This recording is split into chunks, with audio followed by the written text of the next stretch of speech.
Kisah Para Rasul 11 beginilah firman Tuhan.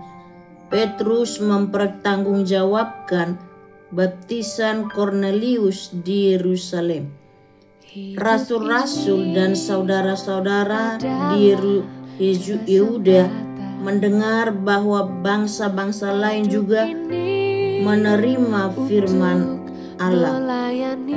Ketika Petrus tiba di Yerusalem, orang-orang dari golongan yang bersunat berselisih pendapat dengan dia.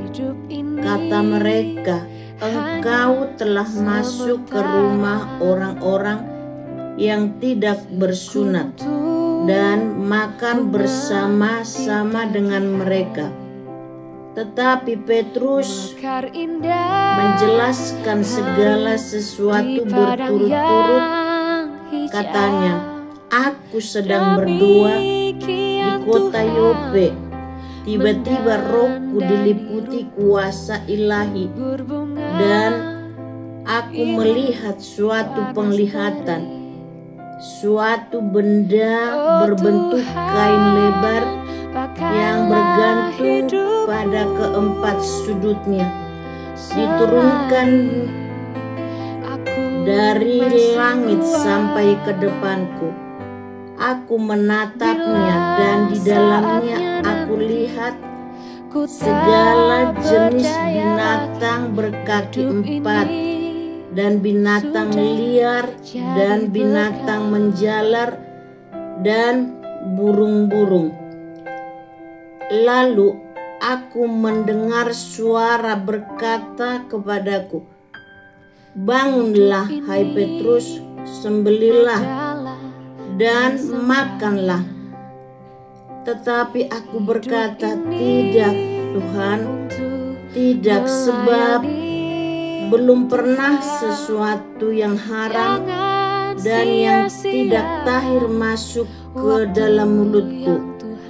Akan tetapi untuk kedua kalinya suara dari surga berkata kepadaku, apa yang dinyatakan halal oleh Allah tidak boleh engkau nyatakan haram.'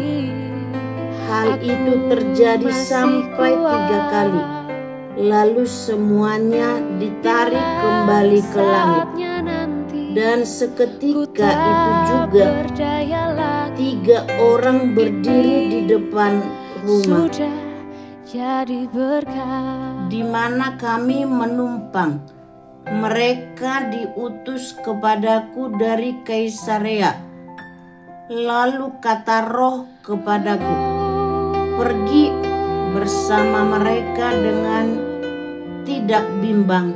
Dan 6 saudara ini menyertai aku. Kami masuk ke dalam rumah orang itu dan ia menceritakan kepada kami bagaimana ia melihat seorang malaikat berdiri di dalam rumahnya dan berkata kepadanya, 'Suruhlah orang ke Yope untuk menjemput Simon yang disebut Petrus. Ia akan menyampaikan suatu berita kepada kamu yang akan mendatangkan keselamatan bagimu dan bagi seluruh isi rumahmu.' Dan ketika aku mulai berbicara, turunlah Roh Kudus ke atas mereka, sama seperti dahulu ke atas kita. Maka teringatlah aku akan perkataan Tuhan. Yohanes membaptis dengan air, tetapi kamu akan dibaptis dengan Roh Kudus. Jadi jika Allah memberikan karunia-Nya kepada mereka sama seperti kepada kita pada waktu kita mulai percaya kepada Yesus Kristus, bagaimanakah mungkin aku mencegah dia? Ketika mereka mendengar hal itu, mereka menjadi tenang lalu memuliakan Allah. Katanya, jadi kepada bangsa-bangsa lain juga Allah mengaruniakan pertobatan yang memimpin kepada hidup. Barnabas dan Saulus ke Antiokhia. Sementara itu, banyak saudara-saudara telah tersebar karena penganiayaan yang timbul sesudah Stefanus dihukum mati. Mereka tersebar sampai ke Fenisia, Siprus, dan Antiokhia. Namun, mereka memberitakan Injil kepada orang Yahudi saja. Akan tetapi di antara mereka ada beberapa orang Siprus dan orang Kirene yang tiba di Antiokhia dan berkata-kata juga kepada orang-orang Yunani dan memberitakan Injil bahwa Yesus adalah Tuhan, dan tangan Tuhan menyertai mereka, dan sejumlah besar orang menjadi percaya dan berbalik kepada Tuhan. Maka sampailah kabar tentang mereka itu kepada jemaat di Yerusalem. Lalu jemaat itu mengutus Barnabas ke Antiokhia. Setelah Barnabas datang dan melihat kasih karunia Allah, bersukacitalah ia. Ia menasihati mereka supaya mereka semua tetap setia kepada Tuhan, karena Barnabas adalah orang baik, penuh dengan Roh Kudus dan iman. Sejumlah orang dibawa kepada Tuhan.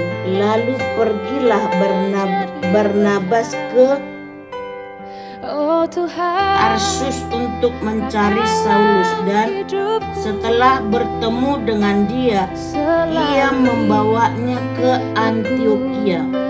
Mereka tinggal bersama-sama dengan jemaat itu 1 tahun lamanya sambil mengajar banyak orang.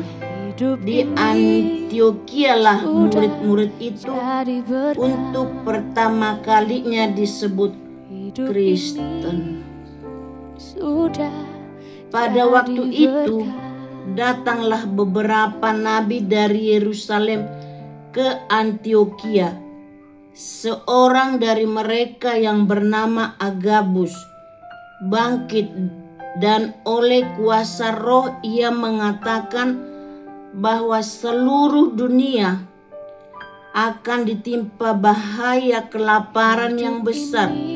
Hal itu terjadi juga pada zaman Claudius. Lalu murid-murid memutuskan untuk mengumpulkan suatu sumbangan sesuai dengan kemampuan mereka masing-masing dan mengirimkannya kepada saudara-saudara yang diam di Yudea. Hal itu mereka lakukan juga, dan mereka mengirimkannya kepada penatua-penatua dengan perantaraan Barnabas dan Saulus. Haleluya. Amin.